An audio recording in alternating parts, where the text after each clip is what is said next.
Bien. Eh bien, bonjour à tous et merci d'être là aussi nombreux. Monsieur le doyen, mon cher Jean-Claude, merci pour tes bons mots. Ma chère Martine, Monsieur le Président de la métropole européenne de Lille, mon cher Damien Castelin, Mesdames et Messieurs les parlementaires et anciens parlementaires aussi, Messieurs les maires associés de Lille et de l'Homme et d'Elem, cher Franck, cher Olivier, chers collègues élus, chers anciens élus que j'ai vus aussi nombreux dans la salle, chers agents de notre ville, je salue très chaleureusement, j'y reviendrai, chers Lillois, chères Lilloises, Mesdames, Messieurs, je ne vais pas vous cacher ici ma profonde émotion à l'heure de revêtir cet écharpe de maire de Lille.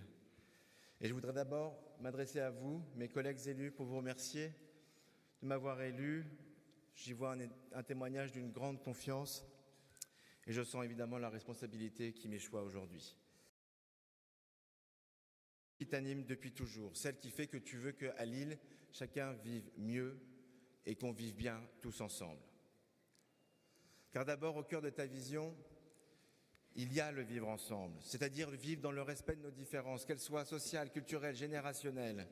Faire en sorte que dans nos différences, on trouve un enrichissement individuel et collectif. Voilà pourquoi toi, tu as voulu que Lille, certes historiquement mixte, ne gâche pas sa chance et garde les catégories populaires dans notre ville, pour que, plutôt qu'il soit éloigné, comme on l'a vu ailleurs en France, en périphérie. Au centre de tes décisions, Martine, il y a toujours eu l'humain. Combien de fois t'ai-je entendu dire que derrière chaque dossier, chaque projet, il y a des hommes, des femmes qui attendent beaucoup de nous et qui souffrent. Parce que tu as toujours été convaincu qu'une ville qui donne sa place à chacun et est attentive à tous est une ville qui pourra se développer durablement et dans la justice. Ce qui donne le sens et le cap, c'est ta recherche inlassable du progrès, dont tu te rappelles souvent qu'il dit que demain sera meilleur qu'aujourd'hui. Le progrès qui passe par l'éducation, dont tu as fait une politique publique majeure dans notre ville, et je salue que nous soyons aujourd'hui labellisés ville apprenante. Parce que pour toi, l'éducation, c'est d'abord un levier d'épanouissement et d'émancipation. C'est fondamental pour donner à chacun les clés de compréhension et contribuer à faire société. Le progrès, c'est aussi notre capacité à transformer notre ville en répondant aux enjeux sociaux et écologiques de plus en plus prégnants pour faire que notre ville soit toujours plus durable, toujours plus apaisée et toujours plus inclusive. Pour moteur, tu as une incroyable capacité d'indignation. Je crois que c'est Jean-Claude qui l'a dit dans le discours tout à l'heure, il a raison. Et cette capacité d'indignation n'a d'égal que ta détermination. Je l'ai vu de très près, tu n'as jamais négligé aucune demande. Je t'ai vu si souvent agir dans ce que je qualifiais parfois peut-être abusivement, mais de super assistante sociale. Tu étais toujours là pour répondre quand les habitants avaient besoin de toi et qu'ils n'arrivaient plus à trouver de solution. Je t'ai vu prendre à bras le corps, avec ce sens pratique que chacun te connaît, des situations familiales ou personnelles difficiles, passer les coups de téléphone, débloquer les rendez-vous médicaux qui tardaient à arriver. Et surtout, toujours, tu t'assurais qu'une réponse soit apportée. Et tu suivais longtemps les situations qui étaient portées à ta connaissance. Donc je te le dis ici, j'ai toujours trouvé, moi, admirable ton souci des autres. Et il a peu d'équivalent. Mais dans le même temps, parce que tu es un grand maire de Lille, tu savais aussi voir loin, voir grand. Tu disais que pour Lille, rien n'était trop beau. Et comme Pierre Mauroy avant toi, tu as su convaincre, fédérer, battre des montagnes pour faire bouger les projets. Qu'on songe seulement, je n'en citerai que 2 exemples, mais au projet sur les pôles d'excellence économique que tu as porté avec Pierre de Saint-Ignon. Et chère Caroline, tu sais à quel point il est dans mon cœur ce soir et à qui je pense très fortement. Où je citerai aussi l'île 2004, bien sûr, ce qui reste, je crois, un succès inégalé dans l'histoire des capitales européennes de la culture. Et là aussi, je ravive mes vieux souvenirs, mais je me souviens de ces délégations qui venaient de partout en Europe pour connaître le secret de la réussite de l'île 2004. Et je m'amusais à t'entendre avec malice à la fin des entretiens que tu pouvais avoir, que le seul secret ou la recette magique, finalement, ils ne l'auraient jamais parce que c'était les Lillois eux-mêmes. Depuis que tu as annoncé ton départ, tu reçois d'innombrables témoignages de Lilloises, de Lillois, d'acteurs de notre ville, de commerçants, d'artistes, d'entrepreneurs, des agents de la ville qui sont ici et qui t'ont fait une manifestation il y a quelques jours. Bien sûr, des représentants d'associations. Toutes et tous te remercient pour ton action et te remercient pour l'attention que tu leur as portée incessamment. Et puis je crois que comme nous aussi, ils sont très fiers d'avoir eu pour mère une femme d'État, une grande femme de gauche qui a porté de grandes lois et des avancées sociales majeures qui ont changé la vie de beaucoup. Et je pense que pour nous, c'est une fierté immense et on sait que ta voix continuera de compter dans le débat. Ton ressort intérieur a toujours été l'affection que tu as pour les Lilloises et les Lillois. Et je l'ai vu, tu as su nouer avec eux une relation forte et singulière, ce genre de relation qui fait les grands-mères et qui fait même, je dirais, les mères d'exception qui impriment leur marque à leur ville. Tu aimes profondément Lille, tu lui as donné 30 ans de ta vie. Tu lui as donné ton courage, ton énergie, ta volonté, ta passion, ta vision.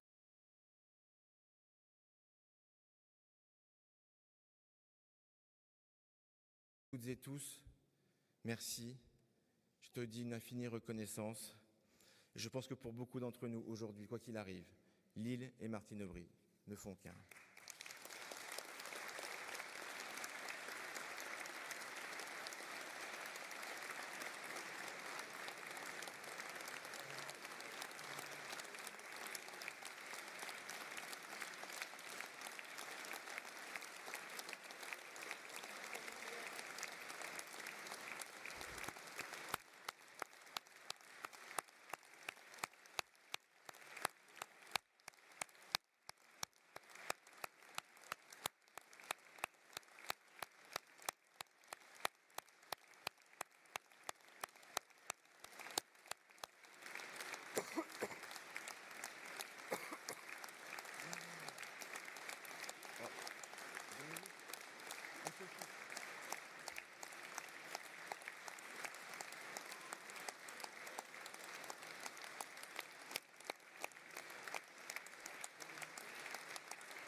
Voilà.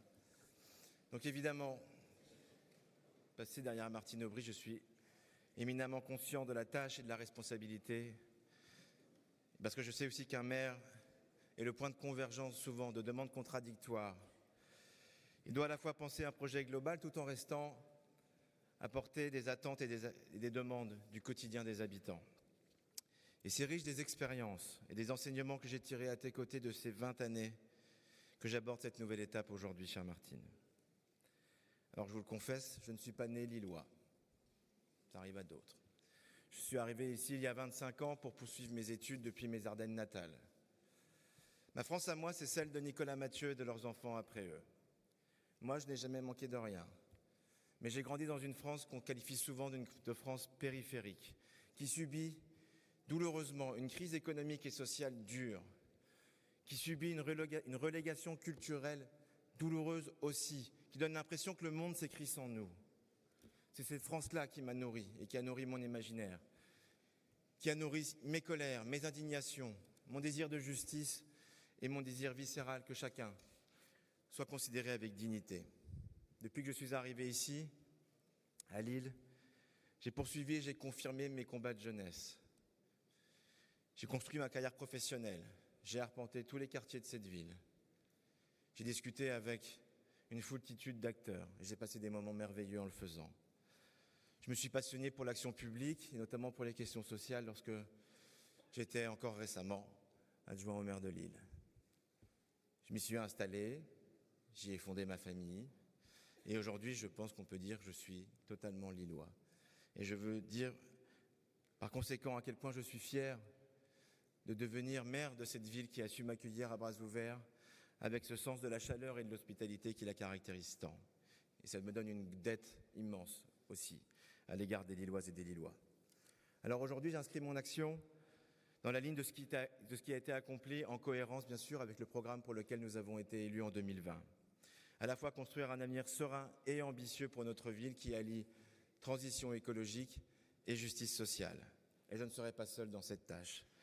Je sais pouvoir m'appuyer sur une équipe de talents, rassemblés, animés par le même attachement que moi pour Lille. Et je connais ma chance d'avoir autour de moi des élus qui allient à la fois la compétence, l'expérience, la motivation, la créativité. Et nous travaillerons dans un esprit que je veux constructif avec les élus de l'opposition, en vous disant que si la confrontation des idées et le débat politique n'exclut pas la qualité du dialogue, il doit toujours se faire dans le respect de la vérité des faits et des valeurs républicaines. Avec notre majorité, nous avons maintenant 1 an devant nous pour parachever la mise en œuvre de notre programme et préparer collectivement l'avenir de notre ville. Bien sûr, nous continuerons à travailler sans relâche pour transformer notre ville et garantir la qualité de vie que les Lillois méritent. Nous poursuivrons la grande rénovation des quartiers populaires de notre ville. Nous aurons la même volonté de faire vivre la mixité sociale, la mixité des fonctions, d'apporter le plus grand soin aux espaces publics, à la nature, de cultiver les connexions et les continuités entre quartiers pour que nous continuions à faire ville ensemble. Notre politique de logement qu'Audrey Lincolnel d'apporter avec sa formidable capacité d'innovation au cours des années est la colonne vertébrale de notre action car elle conjugue des enjeux d'aménagement et de réponse sociale aux enjeux lourds. Nous maintiendrons un haut niveau d'ambition pour notre ville. Je ne citerai qu'un seul exemple. Dans quelques semaines débutera la 7e édition de l'Île 3000 Fiesta que Martine Aubry a largement contribué à porter. Et nous verrons encore là, une fois de plus, ce coup de projecteur sur notre dynamisme, à la fois collectif et culturel, qui sera donné à cette occasion. Et nous travaillerons, forts de tout ce que nous avons déjà accompli, tout en restant très vigilants aux grands bouleversements du monde qui chaque jour fragilisent un peu plus nos vies. Dans les politiques que nous menons, dans les décisions que nous prenons, nous serons toujours à la hauteur des enjeux contemporains qui sont les nôtres, notamment les impératifs sociaux et écologiques de plus en plus prégnants. Nous vivons dans un monde qui exacerbe toujours plus les tensions, qui entretient les inégalités, qui ajoute de la précarité à la vulnérabilité, qui joue sur les peurs, qui déstabilise les démocraties. Et dans cette époque troublée, ce que je souhaite, c'est que Lille reste une ville qui protège et une ville qui rassemble. Et en creusant notamment le sillon de la ville du Caire, je me permets cet anglicisme, Martine, que tu as introduit il y a une quinzaine d'années aujourd'hui.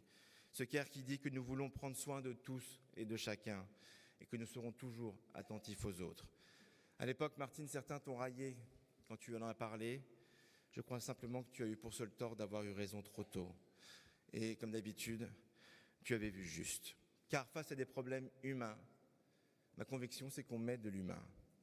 Une ville qui protège et qui rassemble, c'est évidemment une ville qui s'engage aux côtés des plus vulnérables, mais aussi auprès de celles et ceux qui les accompagnent et qu'on appelle les aidants. Une ville qui protège et qui rassemble, c'est une ville qui combat l'épidémie de solitude et d'isolement qui envahit notre société. Une ville qui protège et qui rassemble, c'est une ville qui combat les nouvelles formes d'exclusion. Je ne prendrai ici qu'un exemple, celui qu'on appelle les mamans solo. C'est pourquoi je veux que nous continuions ensemble, dans notre majorité, à défendre sans relâche les services publics. Ils sont souvent tout ce qui reste à ceux qui n'ont plus rien. Ils sont souvent le seul espoir auquel se raccrocher. Et nous continuerons à porter cette exigence d'un service public accessible, et je sais que nous le ferons grâce au remarquable travail des agents des villes de Lille, d'Hellemmes et de l'Homme. Avec eux, nous avons toujours su que nous avions une administration attachée à l'intérêt général et à la qualité du service public. N'est-ce pas, cher Franck, cher Olivier ? Nos agents sont un lien de proximité fondamental avec les habitants, je dirais même qu'ils sont souvent les dernières personnes à qui ils peuvent s'adresser. Dans toutes les situations, les agents de Lille d'LMLhomme sont toujours au rendez-vous, que ce soit évidemment pour porter haut nos projets de développement pour notre ville, que ce soit pour répondre aux situations de crise. Et chacun sait que nous n'avons pas été épargnés depuis le Covid au début de ce mandat, jusqu'à l'intrusion informatique par exemple. Et puis ils sont là pour répondre à l'urgence sociale qui parfois se traduit par une famille qui arrive sans logement, qui se trouve devant la mairie à 17h un vendredi soir et qu'il faut mettre à l'abri. Et les agents des services sociaux de notre ville sont là pour les aider et les accompagner et les prendre en main. Ils sont littéralement exemplaires et je veux leur dire toute ma reconnaissance parce que je sais que depuis des années, le service public est fragilisé, attaqué de toutes parts par des politiques nationales brutales. Et je veux aussi ici rendre hommage aux représentants des associations lilloises qui agissent dans tous les domaines, que ce soit la solidarité, la culture, le sport, la citoyenneté ou l'écologie. Chacun sait qu'ils sont un ciment précieux pour nous. Parfois dit-on même qu'ils sont les airbags d'une société en crise. Et donc je veux leur dire ici solennellement que nous serons à la hauteur de leur engagement, que nous serons toujours présents à leur côté, et même si parfois nous sommes souvent seuls à être présents à leur côté. Alors que chaque jour repousse les limites de la brutalité et de la violence, alors que le monde est secoué par la résurgence des extrémismes et de la haine, je veux aussi que Lille soit une ville apaisée et garante des libertés publiques. Je veux que Lille reste une ville soudée et fière de sa diversité, où chacun se sent respecté et considéré avec dignité. Comme nous l'avons toujours fait, nous tournerons le dos au populisme délétère et au discours des extrêmes qui, en se nourrissant des crises, divisent, stigmatisent et cherchent à nous opposer les uns les autres. C'est en ne cédant rien sur les valeurs républicaines, la liberté, l'égalité, la fraternité, et j'ajouterais la laïcité, et en défendant nos valeurs, presque je dirais proprement lilloises, la solidarité, le vivre ensemble, l'hospitalité, que nous saurons faire front dans cette époque. Une ville qui apaise est aussi une ville qui doit garantir à chacun la sécurité, sujet ô combien difficile.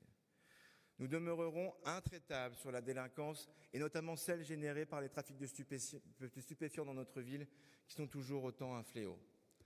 Mais nous serons aussi intraitables sur les causes de la délinquance dont plus personne ne semble se soucier au niveau national. L'exclusion, le déclassement ou l'absence de perspective doit tout autant être combattue si on veut enrayer la spirale de la délinquance dans notre ville comme ailleurs. Enfin, l'une des plus grandes crises à laquelle nous soyons confrontés, c'est bien sûr la crise écologique. Elle nous impose de questionner, de transformer en profondeur nos modes de vie et de développement. Et je le dis ici, solennellement, je le ressens d'autant plus fort depuis que je suis devenu moi-même père de famille. Parce qu'au-delà de notre vie immédiate, c'est bien sûr l'avenir de nos enfants et la survie de l'humanité qui est ici en jeu. Lille s'est saisie de cet enjeu depuis 2001 déjà, et depuis n'a jamais cessé d'amplifier son action en la matière. Nous avons beaucoup fait pour transformer la ville, atténuer nos impacts et adapter nos espaces et nos bâtiments. Nous maintiendrons la cadence. Cette cadence forte parce que nous n'avons pas de temps à perdre et nous n'avons pas de terrain à céder sur les effets de la crise qui commence déjà à se faire sentir parmi notre population et notre territoire. Une ville résiliente, c'est ce que nous devons faire, c'est-à-dire une ville qui favorise la sobriété énergétique, qui protège les ressources, la biodiversité, qui organise les mobilités durables. Une ville résiliente est une ville qui est renaturée à travers nos projets de métamorphose paysagère que vous pouvez voir dans la ville. C'est aussi une ville qui pense à un urbanisme favorable à la santé en limitant l'exposition aux risques. Cette démarche d'une ville résiliente, nous ne l'abandonnerons pas et nous l'accélérerons encore.